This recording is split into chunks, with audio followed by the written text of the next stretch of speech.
Tapos months. Okay, very good. Pwede pa yan. Nay, kahit pa paano.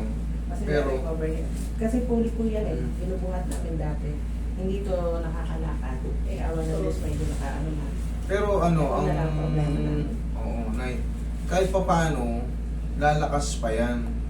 Pero, honestly speaking, talagang may pagbabago pag tayo ay na-stroke. Hindi na siya makakabalik sa 100%. Okay? Tapos, ito, syempre, matagal na, kumbaga, hindi ako doktor, hindi ako physical therapist. Tandaan nyo, huwag na kayong bumalik sa kinakain nyo.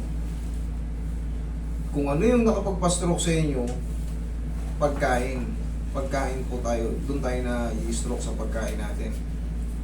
Habang nagre-recover kayo, tapos syempre may tulong ang mga stretching, bone alignment, massage, may tulong po talaga yan para mabilis kayo makarecover. Pero ang pinaka-the best na gagawin nyo is magbilad-bilad kayo sa araw. Okay, relax naman. Hindi na natin na-neutralize. Wala na tayong mapawis. Nai-stop na yun. Hanggang sa umakyat na yung ano. Nagkakaroon na ng blood clot. Kala na hilo lang. Tiis lang na yan. Magas-pasang na.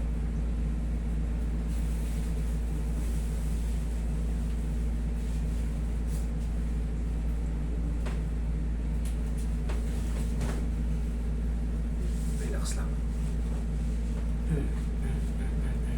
Thank you.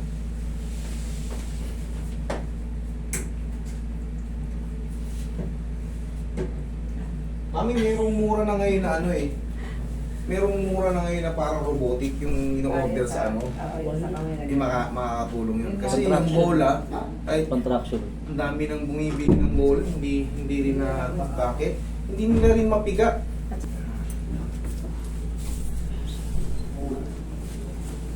May short ba si nanay? Okay. Nakadaya-per. Dinadaya-per lang namin yan kasi malayo biyahe. Ito malaking tulong ito, mababawasan yung mga sakit-sakit ng mga kasukasuhan ni nanay, mga joint niya, sa likod niya, relax lang. Huwag lalabanan na yan, lambot lang. Lambot lang. Sige pa, huwag matakot, huwag matakot. Sige, tihaya. Hindi lang masakit yan. Sige, tihaya. Gitna mo siya, Roy. Tayo huwag lalabanan na pipitikin ko lang yun sa singit nyo. Lambot lang, lambot lang. Yan. Isa pa. Ito po si ano, Roy. Oh. Okay, po yung taga-San Jose. Opo, ang po si Oscar. Relax lang. Yan po yung kapatid.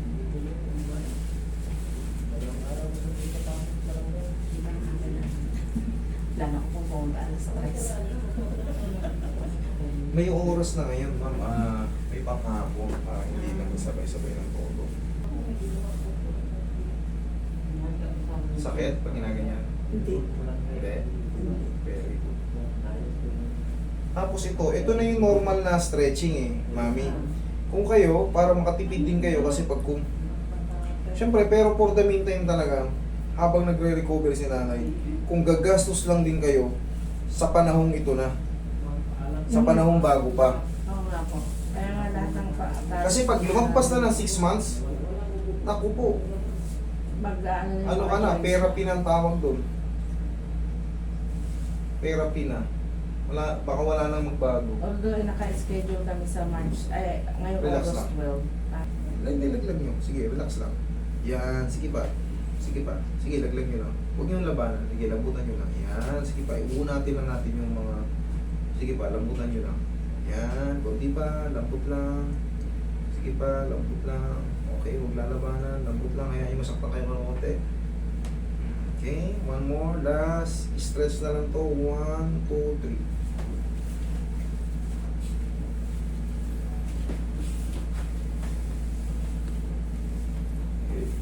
The same, lambot lang, lambot lang.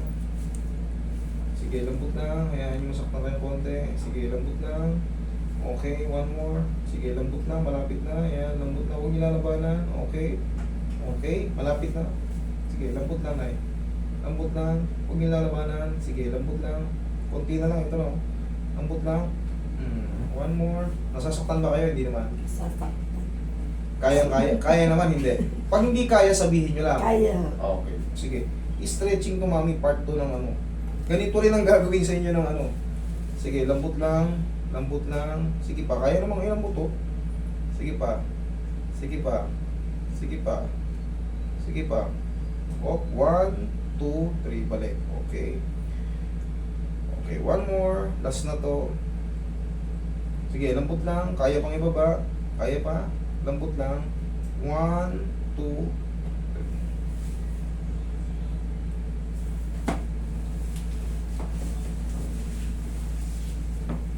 Okay, lambot lang, mami ha. Lambot lang. Okay, relax. Mami, pagka higa kayo, para mawala itong manas, may manas dito. Ang elevation, ganyan ha. Yan o. Ganyan pala. Opo. Kasama yung likod ng tuhod, ha? Huwag yung i-elevate na paa lang ang nakaano. Kasi pag inalis ko ito, Hindi pwede. pilay kayo, mga ilang oras. Okay, kaya kung mapapansin nyo, pinatagilid natin. Ginagawa natin ng way para Para ma... maano Mm. Usually po, ano po, tatanong ko po, usually po ano po yung pwedeng pag pumupunta rito, yung papahilot, yung mga anong pwedeng case, yung mga ganun. Lahat naman po kaya nating ano. Pero siyempre, there's a limitation. Talagang ano, ito, sabi ko nga sa inyo, Katulad yan sa ano. may ano pa to, malaki may tutulong natin dito kahit paano sa pagkaan ng mga joint niya. Kasi pag mas presko yung katawan niya, mas gaganahan siya magkikilos at mag-i-improve pa. Kasi pag nanigas na kasi, Mas ano lang. ang pangit na tignan, talagang kasasanayan niya na yun. Ang titar method, yan po ang ginagamit namin. Kaya nga nasabi ko sa inyo, dahil bago pa kayo, malaki pa ang chance. Kasi pag magaan yung pakaramdam niyo, mas gaganahan kayo magkikilos. Tapos ito, for the meantime, lagyan nyo ng ano. Buti nga hindi na paralisa eh.